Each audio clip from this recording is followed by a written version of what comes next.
Hi guys, welcome back మరో లెక్చర్కి. Circular permutation discuss చేద్దాం ఈ లెక్చర్లో.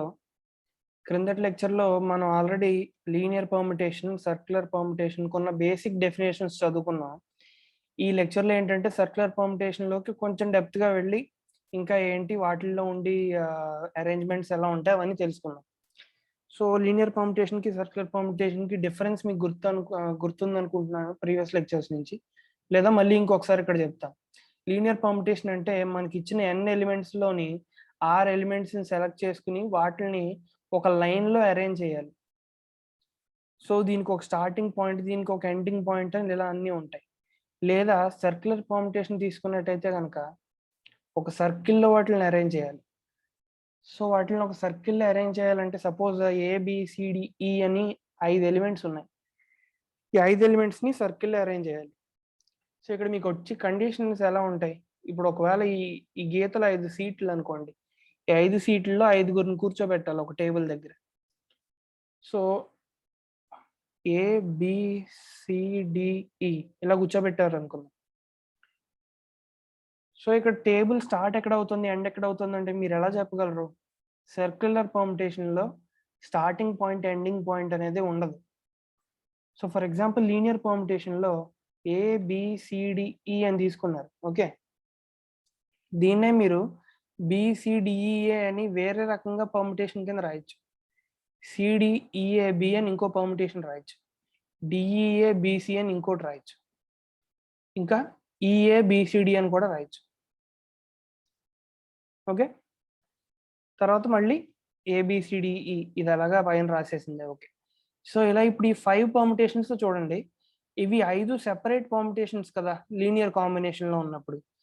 కానీ సర్కిల్లో కనుక చూసినట్టయితే మీరు ఒకవేళ ఏనే స్టార్టింగ్ పాయింట్ కింద అనుకుని ఈ డైరెక్షన్లో కనుక అన్ని ఎలిమెంట్స్ని చూస్తే ABCDE ఫస్ట్ది వచ్చేసింది కదా. అదే బీనే మీరు స్టార్టింగ్ పాయింట్ కనుక అనుకుని ఇలా చూస్తే క్లాక్ వైజ్ డైరెక్షన్లో BCDEA ఇది కూడా వచ్చేసింది. సేమ్ అలా సిని స్టార్టింగ్ పాయింట్గా తీసుకుంటే CDEAB వస్తుంది. డిని స్టార్టింగ్ పాయింట్గా తీసుకుంటే DEABC వస్తుంది.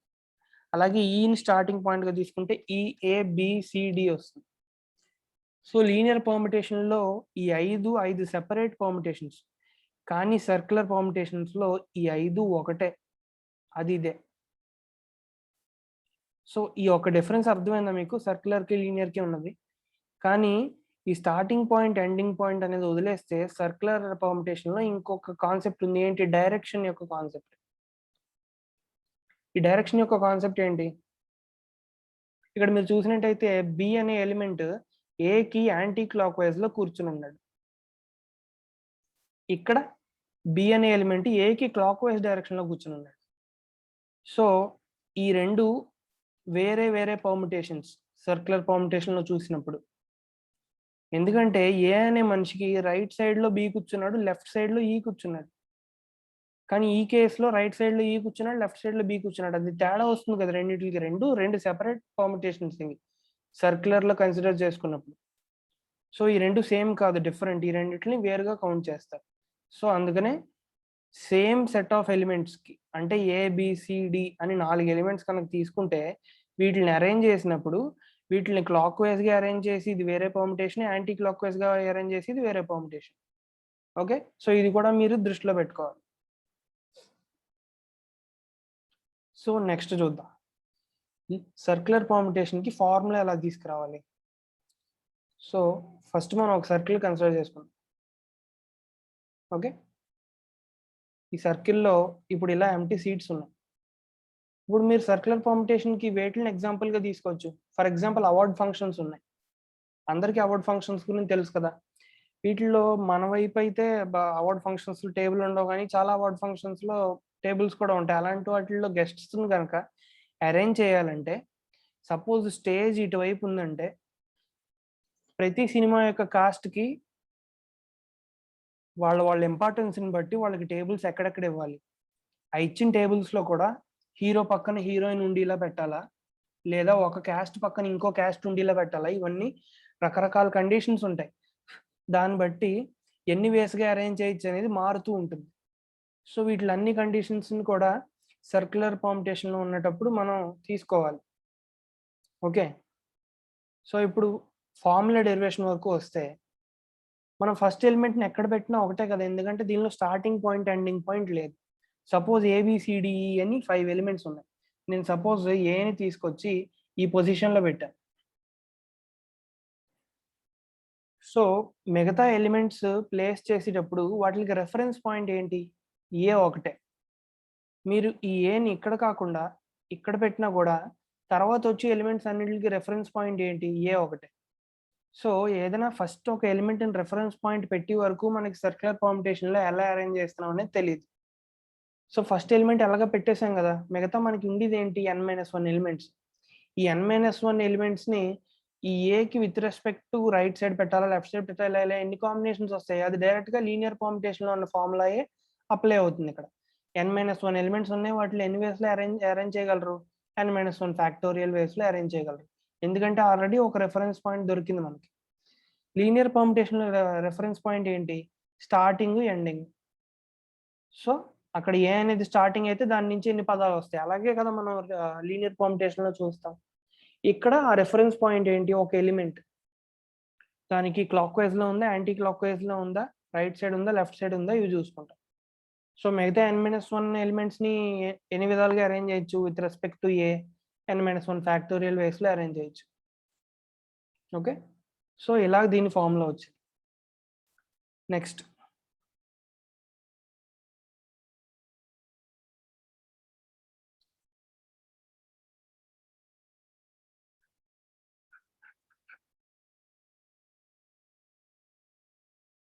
సపోజ్ ఈ కింద స్టేట్మెంట్ చూడండి. సపోజ్ మనం ఇందాకలాగే ఒక సర్కిల్ తీసుకుందాం మళ్ళీ, కానీ ఈసారి ఈ సర్కిల్ని ఒక అవార్డ్ ఫంక్షన్లో టేబుల్ కాకుండా ఒక దండ అనుకుందాం, దేవుడికి వేసి పూలదండ. ఓకే. సో ఈ పూలదండలో తీసుకున్నప్పుడు మనకి సపోజ్ రెండు రకాల పూలు వాడుతున్నారు అనుకుందాం. చామంతి పూలు, బంతి పూలు, ఇలా 2 రకాల పూలు వాడుతున్నారు అనుకుంటే ఇక్కడున్న పొజిషన్స్లో పువ్వుల్ని ఇలాగే కదా గుచ్చుతారు దారానికి. సపోజ్ ఇలా గుచ్చారు అనుకుందాం. సపోజ్ ఒక బంతి పువ్వు పెడితే ఒక చామంతి పువ్వు, అలా ఆల్టర్నేటివ్గా ఒక బంతి పువ్వు, ఒక చామంతి పువ్వు ఇలా గుచ్చుకుంటూ వచ్చారు. సపోజ్ ఒకసారి రాసేస్తాను, ఇది బంతి పువ్వు, ఒక చామంతి పువ్వు. సపోజ్ దండ ఇక్కడి నుంచి స్టార్ట్ చేసి అసలు చూస్తున్నాం, క్లాక్ వైజ్ డైరెక్షన్లో వెళ్ళాం. మీకేం తెలుస్తుంది? ఒక బంతి పువ్వు, ఒక చామంతి పువ్వు ఆల్టర్నేటివ్గా ఉన్నాయి, అంతే కదా. అదే యాంటీ క్లాక్ వైజ్ డైరెక్షన్లో చూస్తున్నాం, అప్పుడు కూడా మీకు తెలిసింది ఏంటి? ఒక బంతి పువ్వు, ఒక చామంతి పువ్వు ఆల్టర్నేటివ్గా ఉన్నాయి. సో ఇలాంటి కేసెస్లో clock wise direction, anti clock wise direction రెండు వేరు అవ్వవు, ఎందుకంటే ఎటు చూసినా మీకు ఒకేలా కనపడుతుంది. అదే మీరు ఈ కేసు కన్సిడర్ చేసుకోండి. ఏ నుంచి యాంటీ క్లాక్ వైజ్ డైరెక్షన్లో చూస్తే మనకి ఫస్ట్ కనపడేది ఎవరు? ఈ. కానీ ఏ నుంచి క్లాక్ వైజ్ డైరెక్షన్లో చూస్తే మనకు ఫస్ట్ కనపడేది ఎవరు? బి. కానీ ఇక్కడ అలా కాదు, యాంటీ క్లాక్ వైజ్ డైరెక్షన్లో చూసినా మనకు ఒకే ప్యాటర్న్ కింద కనపడుతుంది, క్లాక్ వైజ్ డైరెక్షన్లో చూసినా మనకు ఒకే ప్యాటర్న్ కింద కనపడుతుంది. సో ఒక పూలదండ అయినా, లేకపోతే ఒక నెక్లెస్ అయినా, నల్ల పూసలు ఏదైనా, మనం ఏ నెక్లెస్ తీసుకున్నా, బీడ్స్ ఉండి నెక్లెస్, వాటిని ఏ డైరెక్షన్లో చూసినా ఒక యూనిఫార్మిటీ ఉన్నప్పుడు అలాంటి వాటిని మనం clock wise, anti clock wise కింద కన్సిడర్ చేసుకోలేం, ఎందుకంటే అవి ఎటువైపు నుంచి చూసినా ఒకేలా కనపడతాయి. సో మరి వాటికి ఎలాగ ఫార్ములా? సో ఒక సర్క్యులర్ పర్ముటేషన్లో క్లాక్ వైజ్ కేసులు ఎన్ని ఉంటాయో యాంటీ క్లాక్ వైజ్ కేసులు కూడా అన్నే ఉంటాయి. సో ఈ రెండు ఒకటే అన్నప్పుడు టోటల్ కేసుల నుంచి ఎన్ని కేసులు తగ్గిపోయినట్టు? సగానికి సగం తగ్గిపోయినట్టు. సో టోటల్ n-1 కేసెస్ ఉంటే అరేంజ్ చేయడానికి ఇలా సిమిలర్ కన్సిడర్ చేసుకున్నప్పుడు ఈ రెండు ఒకటే అనుకున్నప్పుడు n-1 ఫ్యాక్టోరియల్ బై 2 అయిపోతుంది ఆన్సర్. ఓకే. సో అర్థమైందని అనుకుంటున్నాను. సో ఇప్పుడు మనం ఒక ఎగ్జాంపుల్ సాల్వ్ చేద్దాం. Find the number of ways in which we can arrange 5 boys and 5 girls in a circle. So first ఒక సర్కిల్ కన్సిడర్ చేసుకుందాం. ఓకే. సో ఈ సర్కిల్లో టోటల్గా 10 సీట్స్ ఉన్నాయని అజ్యూమ్ చేసుకుందాం. ఎన్ని? 1 2 3 4 5 6 7 8 9 10. ఓకే.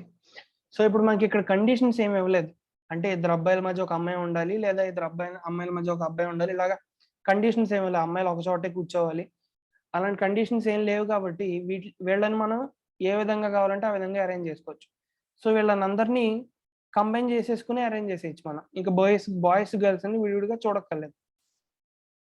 సో టోటల్ ఎన్ని ఎలిమెంట్స్? 10 ఎలిమెంట్స్. సో 10 ఎలిమెంట్స్ని అరేంజ్ చేయడానికి ఫార్ములా ఏంటి? 10 - 1 ఫ్యాక్టోరియల్, అంటే 9 ఫ్యాక్టోరియల్. ఓకే, సో ఈ క్వశ్చన్కి ఆన్సర్ 9 ఫ్యాక్టోరియల్. నెక్స్ట్ ఈ కేసు చూడండి, 8 men 4 women. సో ఇలా ఒక టేబుల్ కన్సిడర్ చేసుకుందాం. ఈ టేబుల్లో 8 menని 4 womenని అరేంజ్ చేయాలంటున్నారు. ఎన్ని వేస్లో అరేంజ్ చేయగలమంటున్నారు. సపోజ్ ఇక్కడ 2 కండిషన్స్ ఇచ్చారు. ఈ 2 కండిషన్స్కి విడివిడిగా ఆన్సర్లు కనుక్కోమంటున్నారు. సపోజ్ ఈ 2 కండిషన్స్ని మనం కొంచెం మర్చిపోయి ఏం కండిషన్స్ లేనప్పుడు ఆన్సర్ ఏం వస్తుంది? 8 men 4 women కదా. టోటల్గా ఎంతమందిని అరేంజ్ చేయాలి? 12 మందిని. మనకి ఇక్కడ కండిషన్స్ ఏం లేవు, మనం ఎలా కావాలంటే అలా అరేంజ్ చేయొచ్చు. అప్పుడు మనకు వచ్చే ఆన్సర్ ఏంటి? 12 - 1 ఫ్యాక్టోరియల్, అంటే 11 ఫ్యాక్టోరియల్ కదా. సో ఇప్పుడు అలా కాకుండా ఫస్ట్ కేసుని కన్సిడర్ చేసుకుందాం. All women come together. So ఇలా సీట్స్ ఉన్నాయి. ఫర్ సపోజ్ 4 ఉమెన్ ఉన్నారు. సో అతను ఏమంటున్నాడంటే ఒక ఉమెన్ ఇక్కడ వచ్చి ఇంకొక ఆవిడ ఇక్కడ రాకూడదు. అంటే ఏ ఇద్దరు ఉమెన్ మధ్య ఒక గ్యాప్ ఉండకూడదు, లేదా ఇంకొక మేల్ ఉండకూడదు. అందరు ఉమెన్ కలిపే ఉండాలి. అంటే ఇలాగ నలుగురు ఉమెన్ ఒక చోటే ఉండాలి. సో అలా ఉండాలంటే మనం ఎలా కన్సిడర్ చేసుకోవచ్చు? వీళ్ళందరినీ ఒక యూనిట్ కింద కన్సిడర్ చేసుకోవచ్చా? సో మనం ఇక్కడ 8 men 4 women ఉన్నప్పుడు మనం ఏం చేసాం? వీళ్ళందరినీ ఈక్వల్గా అరేంజ్ చేయాలన్నప్పుడు వీళ్ళిద్దరిని యాడ్ చేసేసుకుని 12 చేసేసి 12 - 1 ఫ్యాక్టోరియల్ చేసాం కదా. అలాగే ఇక్కడ ఉమెన్ అందరినీ ఒక యూనిట్ అనుకుంది. ఇదంతా ఒక బ్యాచ్. మిగతా ఎంతమంది మెన్ ఉన్నారు? 8 men ఉన్నారు. 8 men 1 woman యొక్క యూనిట్. మొత్తం ఎన్ని? 9 అరేంజ్ చేయాలి మనం. 9 అరేంజ్ చేయాలంటే ఎన్ని వేస్ ఉన్నాయి? 9 - 1 ఫ్యాక్టోరియల్. ఆల్రెడీ మనం ఫార్ములా చూసాం. సో ఇప్పుడు కానీ ఈ యూనిట్లో కూడా నలుగురు వేరు ఉమెన్ కదా, అంటే యూనిక్ కదా. అంటే ఉమెన్ 1, ఉమెన్ 2, ఉమెన్ 3, ఉమెన్ 4. వీళ్ళల్లో కూడా వీళ్ళని అరేంజ్ చేయొచ్చు కదా. అంటే ఇప్పుడు ఉమెన్ 4 ఎక్కడ ఉంది, కానీ ఆవిడ ఈ 4 పొజిషన్లలో ఎక్కడైనా ఉండొచ్చు. ఇక్కడైనా ఉమెన్ 4 ఉండొచ్చు, ఇక్కడైనా ఉండొచ్చు, ఇక్కడైనా ఉండొచ్చు. సో మళ్ళీ వీటిల్లో మనం లీనియర్ పర్ముటేషన్ ఫార్ములా వేసుకోవచ్చు వీళ్ళల్లో వీళ్ళని అరేంజ్ చేయడానికి. సో ఇంటూ వాళ్ళల్లో వాళ్ళని అరేంజ్ చేయడానికి 4 ఫ్యాక్టోరియల్ వేస్ కదా. ఎందుకంటే 4 ఉమెన్ లీనియర్ పర్ముటేషన్లో 4 ఫ్యాక్టోరియల్ వేస్ తీసుకుంటుంది, number of ways. So already 9 - 1 factorial into ఈ లోపల వీళ్ళని అరేంజ్ చేయడానికి ఇంకో 4 factorial. So 8 factorial into 4 factorial. ఇది ఆన్సర్ ఫస్ట్ కేసుకి. సెకండ్ కేసులో ఏమన్నాడు? జాగ్రత్తగా no 2 women should be sitting together. So మనం ఇంకొక టేబుల్ కన్సిడర్ చేసుకుంటే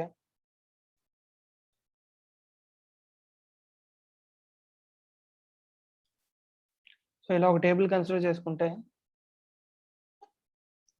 ఈ టేబుల్లో 10 సీట్స్ ఉన్నాయి. కానీ ఏ ఉమెన్ పక్క ఇంకొక ఉమెన్ కూర్చోకూడదు అంటున్నారు. అంటే ఫస్ట్ కేసుకి ఎగ్జాక్ట్గా ఆపోజిట్. ఫస్ట్ కేసులో అందరు ఉమెన్ ఒక చోటే ఉండాలన్నాడు, కానీ ఇక్కడ ఏ ఇద్దరు ఉమెన్ కలిసి రాకూడదు, అంటే పక్క పక్కన ఉండకూడదు ఇలాగా. Okay, so 1 2 3 4 5 6 7 8 9 10. ఓకే, ఒకటి ఎక్స్ట్రా గీస్తాను. సో ఇక్కడ మనం చేయాల్సింది ఏంటి? ఫస్ట్ నెంబర్ ఆఫ్ సీట్స్ అనేవి కన్సిడర్ చేసుకోకుండా మెన్స్ని ఫస్ట్ అరేంజ్ చేసేద్దాం. సో నేనేమంటానంటే మెన్స్ని కనుక ఫస్ట్ మీరు అరేంజ్ చేసేసి మెన్ 2 3 4 5 6 7 8. సో ఇక్కడ సీట్స్ కొంతసేపు మర్చిపోండి, గీతలు ఉన్నట్టుగా ఇగ్నోర్ చేయండి. 1 2 3 4 5 6 7 8 టోటల్ 8 మెన్స్ని మనం అరేంజ్ చేస్తాం. సో ఇక్కడ మనకున్న ఓన్లీ వే ఏంటి? ఇద్దరు ఉమెన్ కలిసి రాకూడదంటే ఖచ్చితంగా మనం ప్లేస్ చేసి ఉమెన్ ఇద్దరు మగవాళ్ళ మధ్య ఉండాలి. సో ఎప్పుడైనా మనం ఉమెన్ని ఇద్దరు మగవాళ్ళ మధ్య ప్లేస్ చేస్తేనే మనకి ఈ కండిషన్ సాటిస్ఫై అవుతుంది. సో మేల్స్ని మనం ఇలా అరేంజ్ చేస్తాం కదా. సో ఈ ఇద్దరు మేల్స్ మధ్య ఎంత ఖాళీ ఉంది? ఒక ఖాళీ ఉంది. ఈ ఇద్దరు మేల్స్ మధ్య ఒక ఖాళీ ఉంది. ఈ ఇద్దరు మేల్స్ మధ్య ఒక ఖాళీ, ఇక్కడ ఒక ఖాళీ, ఇక్కడ ఒక ఖాళీ, ఇక్కడ ఒక ఖాళీ, ఇక్కడ ఒక ఖాళీ. సో టోటల్‌గా 8 మెయిల్స్‌ని మనం సర్కిల్‌లో అరేంజ్ చేసినప్పుడు వాళ్ళ మధ్య ఎన్ని ఖాళీలు వచ్చాయి? 8 వేకెన్సీస్ వచ్చాయి. సో ఈ 8 వేకెన్సీస్‌లో మనం ఎంతమందిని ప్లేస్ చేయాలి? నలుగురిని. ఎన్ని వేస్‌లో ప్లేస్ చేయొచ్చు? 8P4 వేస్‌లో ప్లేస్ చేయొచ్చు. సో టోటల్‌గా 8 వేకెన్సీస్ ఉన్నాయి. మన దగ్గర ప్లేస్ చేయాల్సిన వాళ్ళు 4 వుమెన్ ఉన్నారు. వాళ్ళని 8P4 వేస్‌లో ప్లేస్ చేయొచ్చు. సో ఇక్కడున్న మెన్‌ని కూడా మనం అరేంజ్ చేయాలి గదా! వాళ్ళు కూడా యూనికే గదా! మెన్ 1, మెన్ 2, మ్యాన్ 3, మ్యాన్ 4 ఇలాగ వాళ్ళు కూడా యూనిక్ కదా! సో వాళ్ళు ఎన్ని వేస్‌లో అరేంజ్ అవుతారు? 8 - 1 ఫ్యాక్టోరియల్. ఎందుకంటే 8 మంది మెన్ ఉన్నారు. వాళ్ళని సర్క్యులర్ పర్ముటేషన్‌లో అరేంజ్ చేయాలి. So 8 - 1 factorial. సో లాస్ట్ క్వెషన్‌కి ఆన్సర్ ఏంటి? 8P4 into 7 factorial. ఇది సెకండ్ దానికి ఆన్సర్. ఓకే. సో ఇక్కడితో మనం జస్ట్ బేసిక్‌గా సర్క్యులర్ పర్ముటేషన్ అంటే ఏంటో అర్థం చేసుకున్నాం. సో నెక్స్ట్ దానిలో మనం అర్థం చేసుకోవాలి. నెక్స్ట్ లెక్చర్‌లో మనకొచ్చే topic permutation with constraint repetitions. Okay. దాని తర్వాత దానిలో వచ్చే topic combinations and important points. So ఈ కన్‌స్ట్రెంట్ రిపిటీషన్స్ అనేది పెద్ద మేజర్ టాపిక్ ఏం కాదు. చాలా ఈజీగా కవర్ అయిపోతుంది. సో ఈ రెండింటిని ఒకే లెక్చర్‌లో కవర్ చేసేస్తాను. లేకపోతే విడివిడిగా చేస్తాను. టైం బట్టి పెద్ద లెక్చర్ అయితే స్ప్లిట్ చేస్తాను. సో ఈ 2 అయిపోయిన తర్వాత మనకి theory part permutation and combination సబ్జెక్ట్‌లో కంప్లీట్ అయిపోయినట్టు. Okay. Basic theory part complete అయిపోయింది. సో దీని తర్వాత వచ్చే లెక్చర్స్ అన్నింటిలోనూ కనీసం అట్‌లీస్ట్ ఒక 5 లెక్చర్స్ అయినా ప్రీవియస్ ఇయర్ క్వెషన్స్ సాల్వ్ చేయడానికి ట్రై చేస్తాను. అవి JEE questions, EAMCET questions, BITSAT questions అలా విడివిడిగా డివైడ్ చేసి నేను ఖచ్చితంగా 5 లెక్చర్స్ అయినా ఇంపార్టెంట్ క్వెషన్స్ అన్ని చాలా క్వెషన్స్ సాల్వ్ చేస్తాను మీకు అర్థమయ్యేలాగా. సో అక్కడితో పర్ముటేషన్ కాంబినేషన్ చాప్టర్‌కి సిలబస్ కంప్లీట్ అవుతుంది. ఖచ్చితంగా నా కంటెంట్ నచ్చినట్టయితే గనక మీ ఫ్రెండ్స్‌తో షేర్ చేయండి.